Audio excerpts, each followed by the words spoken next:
Assalamualaikum warahmatullahi wabarakatuh.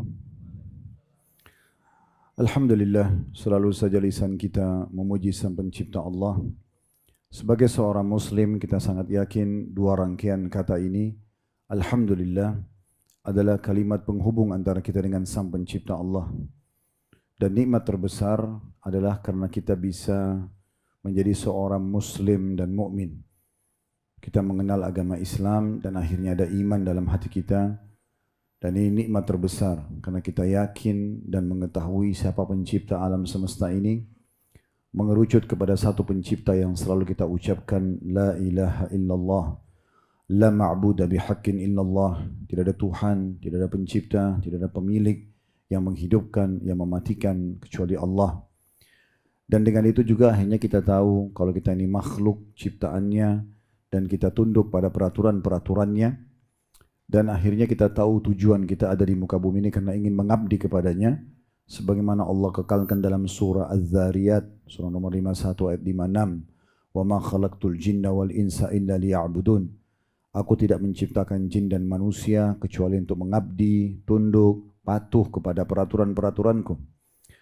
Dan juga tentu saja kita jadi tahu mana perbuatan dan mana keinginan, pemenuhan kebutuhan yang dibolehkan, tidak dibolehkan, makanan, minuman, pakaian, pendapatan, pergaulan. Karena kita tahu dalam peraturan hukum Allah ada namanya halal dan haram. Dan dengan ini akhirnya kita terpandu dalam hidup kita di muka bumi ini dan puncaknya insya Allah kita juga akan mendapatkan balasan di surga nanti abadi di sana. Oleh karena itu jadilah orang yang selalu mengucapkan kalimat Alhamdulillah. Selanjutnya kita panjatkan salam hormat kita kepada utusan Allah Nabi besar Muhammad sallallahu alaihi wa alihi wa sahbihi wasallam, sebagaimana Allah telah mengucapkan salam hormat kepada beliau dan juga sebagai bentuk balas jasa 23 tahun dari masa hidup beliau dihabiskan untuk agama ini. 13 tahun fase Mekah, semuanya hinaan, cacian, puncaknya diusir dari kampung halamannya Mekah. Dan kita tahu betapa pedihnya orang kalau diusir dari kampung halamannya. Dan juga 10 tahun fase Madinah penyempurnaan syariat Allah subhanahu wa ta'ala sampai akhirnya bisa kita rasakan dan jadikan sebagai panduan hidup. Pertama-tama tentu saya pribadi memberikan dukungan sepenuhnya bagi semua muslim dan muslimah, tidak terkecuali siapapun dia dimanapun berada, kalau selalu ingin menghidupkan majelis ilmu, menyiapkan fasilitas apakah di masjid, di rumah seperti ini misalnya. Karena majelis ilmu memang adalah pondasi dasar agama kita. Agama kita pondasi dasarnya adalah ilmu. Makanya ayat pertama turun dalam Al-Quran, Iqra, bacalah. Begitu juga Nabi SAW sangat gembira dengan para penuntut ilmu. Sampai kalau ada orang datang mengatakan, ya Rasulullah saya ingin belajar agama. Maka beliau senyum, lalu beliau mengatakan, marhaban bi talabatil ilm. Selamat datang kepada para penuntut ilmu. Bahkan Nabi SAW memiliki satu tempat di belakang rumah beliau. Itu seperti kalau kita sekarang asrama atau pesantren bisa menampung sekitar 300 orang. Dikenal dengan suffah. Dulu di masa Nabi SAW dikenal dengan ahlus suffah. Itu bisa nampung 300 orang khusus bagi orang-orang yang mau belajar agama. Terutama bagi orang yang tidak mampu maka dibiayai kebutuhannya oleh Nabi SAW. Jadi agama kita ini memang agama ilmu dan kita harus memang meluangkan waktu untuk ilmu, bukan kapan saya bisa, tapi memang harus saya bisa. Karena kita tidak akan ditanyakan pada hari kiamat kecuali yang berhubungan dengan masalah hubungan agama kita ini. Makanan yang halal, minuman yang halal, pendapatan yang halal, pergaulan yang halal. Dan tentu kalau haram otomatis akan ada konsekuensi tanggung jawabnya. Dan Nabi SAW mengatakan siapa yang keluar dari rumahnya menuju menuntut ilmu ikhlas karena Allah, dia akan mendapatkan pahala haji yang lengkap. Jadi kita hanya duduk seperti ini mendengarkan ilmu saja, maka kita akan mendapatkan keutamaan pahala haji lengkap. Dalam hadis lain seperti orang yang sedang berjihad di jalan Allah. Jadi memang ini punya keutamaan sangat banyak. Dalam hadis yang lain kata Nabi SAW, Allah memiliki golongan malaikat yang khusus keliling di muka bumi ini mencari majlis-majlis ilmu. Kalau mereka menemukan, maka mereka akan datang dan saling memanggil satu sama yang lain sampai mereka memenuhi dari majlis itu ke arah langit. Karena banyaknya malaikat yang menghadiri majlis ilmu. Ilmu ini sangat luar biasa. merupakan pondasi dasar agama kita. Ilmu ini kalau makin didalami, makin sering Bapak Ibu hadiri pengajian, dengarkan ceramah, nasihat-nasihat, tausiah-tausiah, maka secara otomatis akan mendatangkan iman. Dan kalau iman sudah dalam hati, maka seseorang itu akan jauh lebih baik. Dari orang yang buruk menjadi baik, orang yang pelit jadi dermawan, orang penakut jadi pemberani, berubah semua menjadi orang baik. Seperti kita biasa dengar kalau orang bertaubat dari kesalahan-kesalahannya, kita temukan mereka setelah hijrah, setelah berubah, akan menjadi jauh lebih baik. Nah itu pondasi dasarnya harus ada ilmu dulu. Sering mendengarkan ilmu akan menyentuh hati kita, dan akhirnya datanglah iman, dan iman ini akan mendongkrak kita untuk selalu mengerjakan ketaatan kepada Allah Subhanahu wa taala dan meninggalkan larangan-larangan yang dilarang olehnya. Saya juga duduk di sini Bapak Ibu sekalian bukan karena saya lebih pintar, tapi karena saya diundang, dan semoga saja sesuai dengan harapan. Dan kita menjalankan hadis Nabi SAW, salah satu hak muslim terhadap muslim yang lain, idza stansahaka fansah lahu. Kalau seandainya saudara mau minta nasihat, maka berikanlah nasihat kepadanya.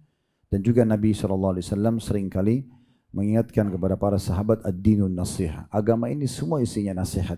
Memang harus saling mengingatkan satu sama yang lain. Dan para sahabat Nabi Ridwanullahi alaihim, kalau mereka bertemu satu sama yang lain, mereka tidak akan pernah berpisah, walaupun hanya berpapasan selepas sholat, kecuali mereka mengatakan, ta'al nu'minu sa'ah. Ayo kita menambah iman kita sesaat, walaupun mereka hanya membaca surah Al-Asr saja. A'udzubillahi minasyaitonirrajim, bismillahirrahmanirrahim, wal asr, demi waktu yang Allah sudah tentukan masa kalian di dunia, maksudnya jangan disia-siakan. Innal insana lafi khusr, manusia semua nanti akan menyesal pada hari kiamat dari waktu-waktu yang terbuang percuma atau berbuat maksiat selama di dunia. Illal ladzina amanu wa amilus shalihat, kecuali orang yang beriman dan beramal saleh. Wa tawassaw bil haqq, saling menyampaikanlah kebenaran ini. Wa tawassaw bis sabr, saling mewasiatkan agar bisa bersabar sampai ajal datang di atas kebenaran dan melakukan ketaatan kepada Allah Subhanahu wa taala serta meninggalkan larangan-larangannya. Jadi memang ini penting sekali untuk kita lakukan tentunya. Baik Bapak Ibu sekalian, pada kesempatan ini kita akan bahas tentang masalah satu fenomena yang kita tidak bisa menghindar darinya. Sudah terlalu banyak manusia sebelum kita. Tidak terhitung lagi jumlahnya laki-laki dan perempuan yang sempurna secara paras wajah, tampan dan cantik, yang sempurna secara fisik, yang sempurna secara jabatan, jenjang pendidikan, kekayaan, terlalu banyak. Dan mereka semuanya sudah menghadapi fenomena kematian. Kita juga akan menghadapi hal yang sama. Sehebat apapun kita menjaga kesehatan kita dengan olahraga misalnya, menjaga pola makan, pola tidur, semuanya sehat, tetap pada saat ajal datang, batas waktu umur kita terakhir, maka kita akan meninggal dunia. Bapak Ibu kalau lewat di kuburan, maka yakinlah kuburan-kuburan yang selama ini kita lihat gundukan tanah dan dua batu nisan saja, itu adalah di dalamnya manusia seperti kita dulu. Dan mungkin lebih cantik, lebih gagah, lebih pintar, lebih segala-galanya, tapi mereka juga sudah meninggal. Bukan cuma mereka. Para nabi-nabi pun utusan Allah Subhanahu wa taala juga meninggal dunia. Siapa yang lebih baik daripada Nabi Muhammad sallallahu alaihi wasallam? Beliau adalah pengutup para nabi dan rasul. Toh juga wafat, meninggal dunia juga. Nah, pada saat orang meninggal, datang kematian padanya, maka berakhirlah semua masa periode dia di muka bumi ini. Dan semuanya, فَمَنْ يَعْمَلْ مِثْقَالَ ذَرَّةٍ خَيْرًا يَرَهُ, siapa yang berbuat seperti biji sawi dari kebaikan selama di dunia, pasti akan diperlihatkan untuknya di akhirat nanti dan diberikan balasan.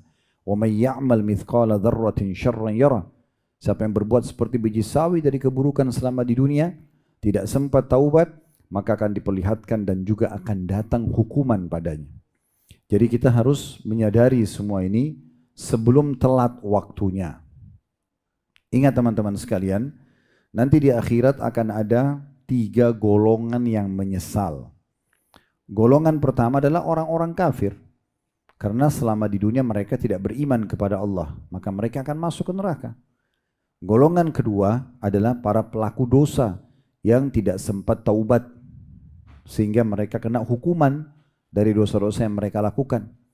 Kemudian golongan ketiga adalah dari kalangan orang-orang beriman, tetapi malas dan suka menunda-nunda amal soleh. Sehingga tadinya dia bisa sampai derajat tertentu di surga, itu luput darinya karena dia malas sholat duha, malas sholat malam, malas sholat sunnah atau puasa sunnah atau zikir atau baca Quran yang dianggap selama ini kan cuma sunnah. Sunnah juga adalah perintah agama dan itu akan membantu seseorang untuk meninggikan derajatnya di surga. Dalam sehari saja kita sudah bisa bedakan derajat kita sama teman kita di sebelah. Kalau misalnya si A sama si B, si A itu dari bangun tidur dia sudah sholat tahajud, si B tidak sholat tahajud. Sudah ada perbedaan. Si A misalnya azan pergi ke masjid. Lalu setiap langkahnya didapat pengampunan dosa, peninggian derajat. Sebagaimana dalam hadis yang sahih. Nabi SAW mengatakan setiap langkah menuju ke masjid adalah satu langkah kakinya mengampuni dosa, satu langkah dicatatkan pahala. Dalam riwayat lain satu langkah dihapuskan dosa. Kemudian masuk masjid dengan kaki kanan ada doa, keluar dengan kaki kiri ada doa. Kemudian ada sholat qobliyah, ada doa antara azan dan iqamah mustajab atau diterima. Kemudian sholat berjamaah dilipat gandakan 25 sampai 27 kali lipat.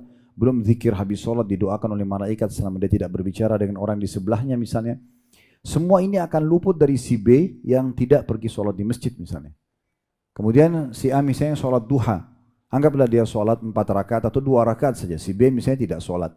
Duhur misalnya, si A kembali lagi sholat di masjid, bahkan diikuti dengan sunnah-sunnah rawatib, sunnah-sunnah yang mendampingi sholat wajib. Kalau duhur ada 4 rakaat sebelum duhur dan 4 rakaat sesudah duhur. Karena kata Nabi SAW sampai menjaga 4 rakaat sebelum duhur dan 4 rakaat sudah duhur, Allah akan haramkan baginya api neraka. Si B misalnya tidak kerjakan itu, anggap dia sholat wajib tapi dia nggak sholat sunnah misalnya. Asar, ada sholat 4 rakaat sebelum asar. Kata Nabi SAW, semoga Allah merahmati seseorang hamba yang menjaga 4 rakaat sebelum asar. Si A kerjakan sama sholat asar di masjid, si B hanya sholat asar misalnya. Kemudian begitu terusnya sampai maghrib, ada qobliyah maghrib, ada badiah maghrib. Anggap si A kerjakan semua lengkap sunnahnya, tapi si B hanya sholat wajibnya saja.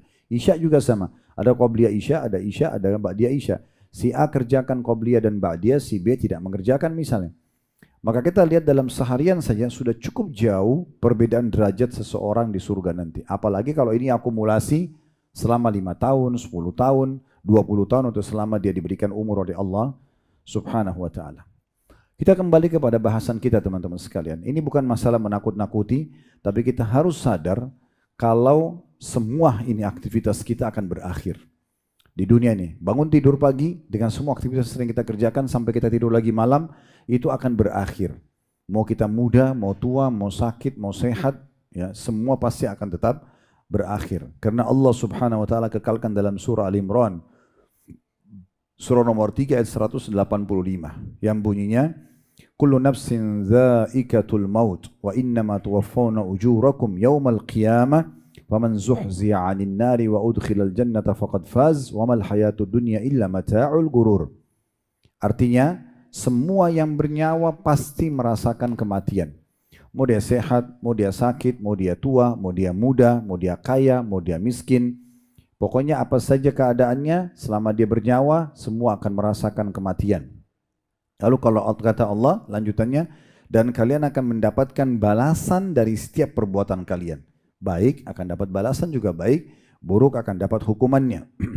Maka barang siapa nanti pada hari kiamat diselamatkan dari api neraka dan masuk ke dalam surga, sungguh dia telah mendapatkan kemenangan yang besar. Ketahuilah, kehidupan dunia yang kalian selama ini kejar, itu hanya kehidupan yang menipu saja. Makna menipu di sini adalah kalau orang tidak tahu tentang tujuan dari diciptakan. Saya tadi sudah bacakan di pembukaan kita ada tujuan kita diciptakan Bapak Ibu sekalian, surah Az-Zariyat surah nomor 51 ayat 56, "Wa ma khalaqtul jinna wa insa illa liya'budun." Aku enggak ciptakan jin dan manusia kecuali untuk ibadah. Itu tujuan dasar. Jadi kalau Bapak Ibu tanya saya, Ustaz, apakah memang saya diciptakan untuk sholat? Jawaban saya iya. Zikir iya, baca Quran iya, majelis ilmu iya, bakti orang tua iya.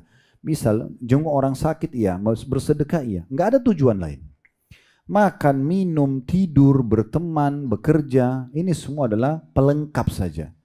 Jangan sampai kita dahulukan pelengkap, kita lupakan inti daripada kita diciptakan. Ini nanti akan mendatangkan penyesalan pada hari kiamat. Orang nyesal Bapak Ibu sekalian. Penyesalan terakhir. Kalau sekarang ini ada orang dari kuburan, Allah kasih kesempatan mereka hidup. Dan hanya dikasih waktu 5 menit saja. 5 menit dia hidup kembali. Kira-kira apa yang akan dia lakukan? Apakah dia akan mencari makanan favoritnya lagi? Apakah dia akan meeting lagi?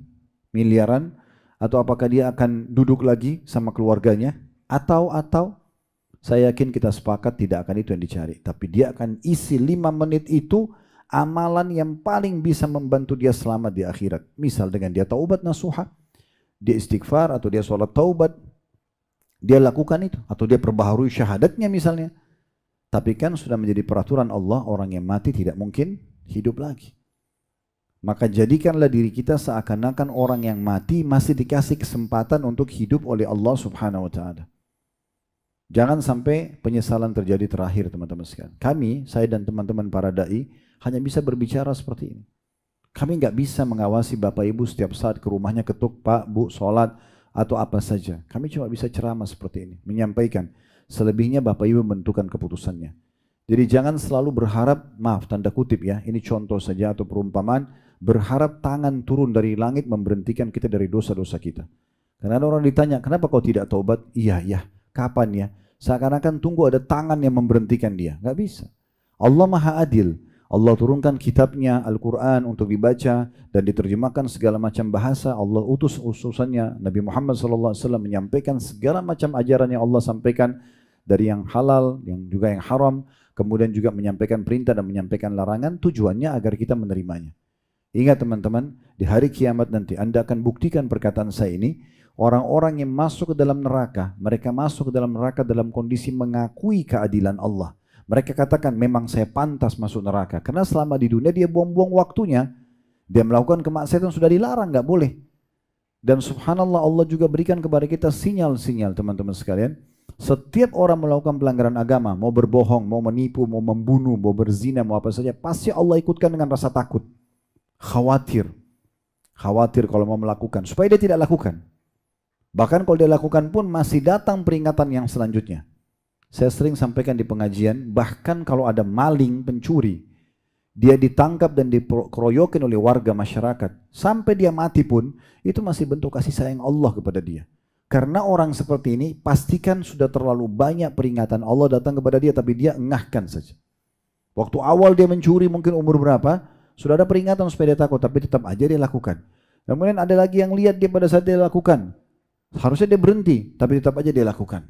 Nanti mungkin kepergok, di penjara, tapi masih bisa keluar. Masih mencuri lagi. Terakhir Allah datangkan masa sekalian gebukin dia mati. Karena kalau tidak lebih berat hukumannya di akhirat nanti. Jadi hati-hati. Ya. Kita harus menyelamatkan diri kita sendiri teman-teman sekalian. Allah subhanahu wa ta'ala memastikan tentang nabinya Muhammad SAW. Tadi saya katakan nabi-nabi pun mati. Dalam firmannya surah Az-Zumar surah nomor 39 ayat 30. Innaka mayyitun wa innahum mayyitun.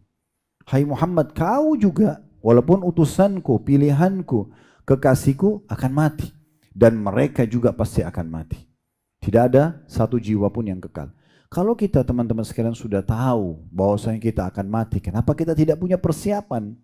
Kenapa kita malas beribadah? Kenapa kita malas untuk meninggalkan dosa atau menunda taubat? Toh kita tahu kita akan meninggal dunia. Juga sebuah contoh yang sering saya sampaikan. Kalau kita lihat fenomena rumah sakit ya, berapa sih ruangan UGD atau IGD yang ada di sana? Atau hitung ranjangnya aja, nggak usah ruangannya. Anggap bisa ada 10 ranjang kalau di rumah sakit yang besar misalnya, atau 20 ranjang untuk unit daruratnya. Dan kalau kita gabungkan antara orang di unit darurat itu dengan seluruh penghuni rumah sakit itu termasuk perawatnya, dokternya, semualah OB dan seterusnya, maka pastikan teman-teman sekalian jumlah mereka jauh lebih sedikit dibandingkan orang yang lula-lalang di depan rumah sakit. Apa maksudnya? Orang yang meninggal tanpa sakit lebih banyak daripada orang yang meninggal sakit. Jangan tunggu nanti saya sakit, masuk IGD baru kemudian mau sadar. Nggak bisa. Bisa saja tiba-tiba Anda pingsan dan lupa. Sudah tidak bisa lagi beristighfar kepada Allah. Tidak bisa lagi taubat kepada Allah. Saat itu Anda menyesal, tidak ada yang bisa membantu. Harus hati-hati dengan masalah seperti ini. Dan juga Allah subhanahu wa ta'ala memastikan kalau nabinya Muhammad sallallahu alaihi wasallam saya tidak akan kekal apalagi orang lain. Dalam surah Al-Anbiya surah nomor 21 ayat 34 sampai 35. Yang bunyinya, "Wa ma ja'alna li basyarin min qablikal khuld afa in mitta fahumul khalidun kullu nafsin dha'iqatul maut wa nabluukum bisyarri wal khairi fitnah wa ilaina turja'un." Kami tidak menjadikan hidup abadi bagi seseorang manusia pun sebelum kamu hai Muhammad. Dan jikalau kamu mati, apakah mereka akan kekal? Ketahuilah tiap-tiap yang berjiwa pasti akan merasakan mati. Kami akan menguji kamu dengan keburukan dan kebaikan semasa hidup sebagai ujian. Ini loh baik, jujur, amanah, tanggung jawab, bakti orang tua, bersedekah, berzikir, baca Quran. Ini loh keutamaannya. Disebutkan semua. Tidak ada satupun perintah dalam agama yang baik-baik yang tidak diikuti dengan janji. Pasti ada. Zikir dapat apa, doa dapat apa, sholat malam dapat apa, sedekah dapat apa, umroh haji dapat apa. Semua ada keutamaannya. Maka semua itu akan kita dapatkan. Dan semua larangan pasti akan ada ancamannya. Bohong, menipu, gunjing, fitnah, memukul, membunuh. Semuanya pasti ada ancamannya. Tinggal bagaimana kita mau pilih. Mau jadi orang baik atau jadi orang buruk. Kata Allah, kami uji kalian dengan kebaikan dan keburukan, dan hanya kepada kamilah kalian pasti akan dikembalikan. Kalau ada orang yang menganggap dirinya bisa selamat dari mati, itu mengkhayal, mimpi ya. Sebab Allah mengekalkan dalam surah An-Nisa surah nomor 4 ayat 78, Aynama takunu yudrikkumul mautu walau kuntum fi burujim musyayyadah. Dimanapun kata Allah kalian berada, pasti mati akan merenggut kalian. Walaupun kalian berada di sebuah bangunan yang sangat tinggi lagi kokoh. Tidak mungkin orang lolos dari kematian. Ya. Begitu juga Allah subhanahu wa ta'ala menyebutkan dalam surah Jum'ah, ayat yang sangat masyhur, surah nomor 62 ayat 8. Qul innal mauta alladhi tafirruna minhu fa innahu mulaqikum thumma turadduna ila alimil ghaibi wasyahadati fayunabbi'ukum bima kuntum ta'malun. Katakan hai Muhammad kepada semua manusia termasuk umatmu, kematian yang kalian lari daripadanya pasti akan datang kepada kalian. Lalu kalian akan dikembalikan kepada zat Allah yang maha mengetahui semua yang gaib dan nyata, dan dia pasti akan memberitahukan apa yang kalian lakukan. Ayat tentang kematian ini puluhan jumlahnya dalam Al-Quran, banyak sekali. Ini saya cuma bacakan sebagian, dan sudah turun dari 1400 tahun yang lalu, dan sudah diimani dengan miliaran kaum muslimin dari masa Nabi SAW, dan akan terus diyakini oleh orang beriman sampai menjelang hari kiamat. Allah juga memastikan dalam surah Qaf, surah nomor 50 ayat 19, وَجَاءَتْ سَكْرَةُ الْمَوْتِ بِالْحَقِّ ذَلِكَ مَا كُنْتَ مِنْهُ تَحِيدٌ.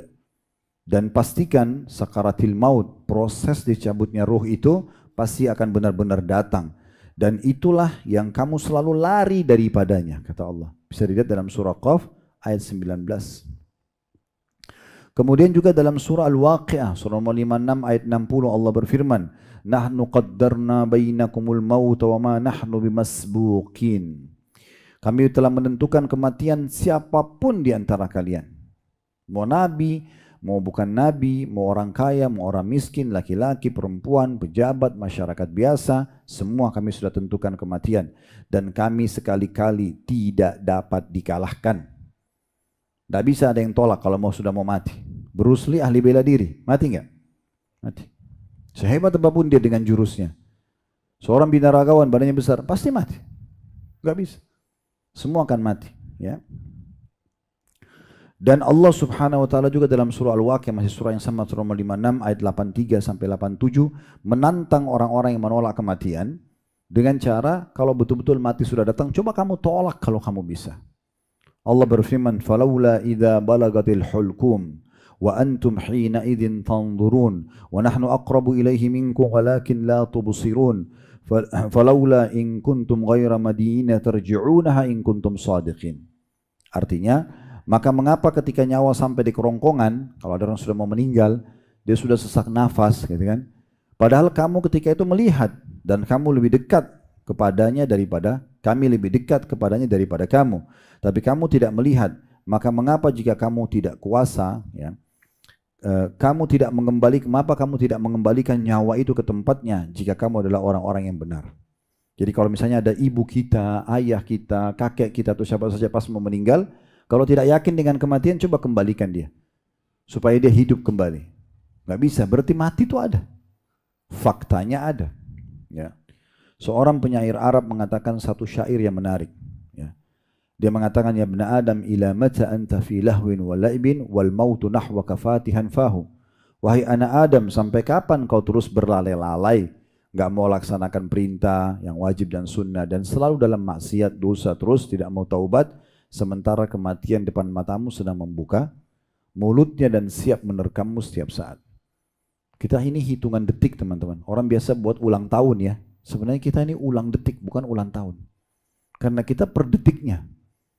Ya, sering lihat mungkin cuplikan tidak asing ya. Kalau ada orang berbuat baik, ada orang lagi ceramah meninggal, ada orang baca-baca Quran meninggal, ada orang lagi sujud meninggal. Pernah lihat ya? Nah ada juga orang yang lagi buat maksiat, ugal-ugalan meninggal juga. Ya. Dia kalau sudah datang begitu. Padahal orang itu tidak tahu sebelumnya dia akan meninggal. Kalau dia tahu mungkin dia akan menghindar. Di depan mata saya pernah diperlihatkan oleh Allah Subhanahu Wa Taala di kota Makassar waktu itu di rumah sakit ayah saya di Makassar, kebetulan depan jalan raya. Subhanallah habis asar saya lagi di teras di lantai 2 dan memang melihat ke arah jalan itu. Ada satu anak muda pakai motor baru, dengan cepatnya dia jalan, di depan dia ada satu mobil truk agak lambat jalannya.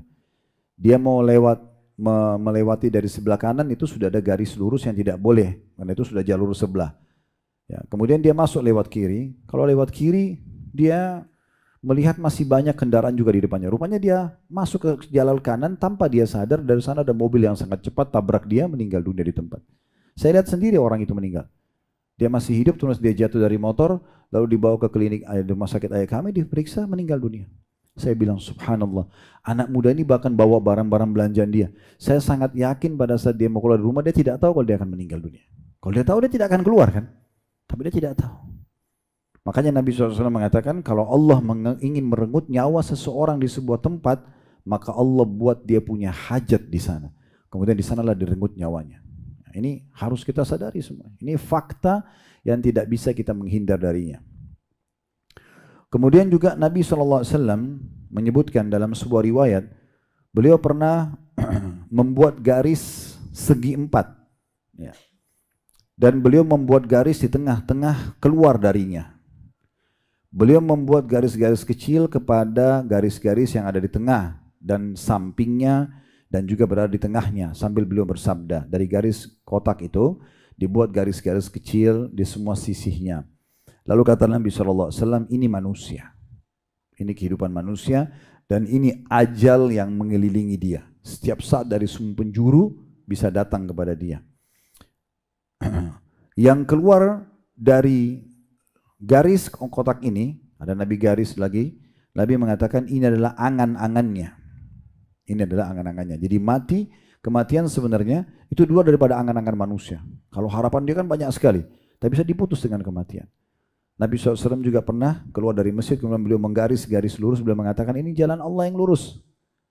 Ya, kemudian beliau mengatakan di sampingnya ada garis-garis ini, jalan-jalan yang menyimpang, digoda oleh syaitan. Lalu kemudian beliau mengatakan ini angan-angan manusia dan beliau garis dengan keras dari samping, memutus garis tersebut sambil mengatakan ini kematian yang akan memutus semua harapan manusia tersebut. Nabi SAW mengingatkan dalam banyak sekali hadis beliau agar kita sebagai umatnya hati-hati. Jangan lalai. Tidak perlu kita takut dengan kematian, tapi jangan lalai. Kalau kita sudah beramal soleh, alhamdulillah, tinggal konsisten jaga sampai kita meninggal. Yakin janji Allah benar. Semua yang kita kerjakan dari kebaikan, faman ya'mal mithqala dzarratin khairan yara. Siapa yang berbuat seperti biji sawi dari kebaikan, pasti akan diperlihatkan, akan diberikan kepada dia. Maka dia terus mengerjakan amal-amal saleh, tinggal konsisten. Kalau dia buat dosa, maka dia segera berhenti, bertaubat agar jangan ada konsekuensi balasan hukumannya. Nah, orang yang bodoh, orang yang terus saja berbuat dengan kesalahannya pasti dihukum. Subhanallah, di dunia saja sudah banyak hukuman yang datang. Rasa sumpek, rasa sedih, gangguan orang, hilangnya barang, ributnya rumah tangga, nakalnya anak, ada masalah dengan orang lain, semua itu adalah peringatan dari Allah SWT karena adanya dosa-dosa yang terjadi. Kata Nabi SAW agar kita hati-hati, akthiru dzikra hadimil ladzat. Perbanyak untuk mengingat pemutus semua kenikmatan dunia ini. Ya, titik 2 lalu beliau mengatakan al-maut, maksudnya adalah kematian. Fa innahu lam yadhkuru ahadun fi diqin minal 'aishi illa wassa'ahu alai. Karena tidak ada orang yang ingat kematian itu di masa dia lagi sempit, lagi ada masalah, kecuali akan melapangkan dadanya. Oh, saya juga toh akan mati. Nah, misalnya gitu. Wala dzakara fi sa'atin illa dayyaqaha alai. Dan tidak ada orang yang mengingatnya di masa dia lagi lapang, kecuali pasti akan membuatnya lebih berhati-hati. Juga kata Nabi SAW, kata seorang ulama namanya Shumait, Ya, Shumaid bin Ajlan rahimahullah beliau mengatakan, "Man ja'alal mauta nasaba 'ainaihi lam yubali bidiqil dunya wala bisa'ihi." Atau wala bisa'atiha. Barang siapa yang menjadikan maut di hadapan kedua matanya, maka kesempitan dunia tidak akan pernah berpengaruh padanya termasuk keluasannya.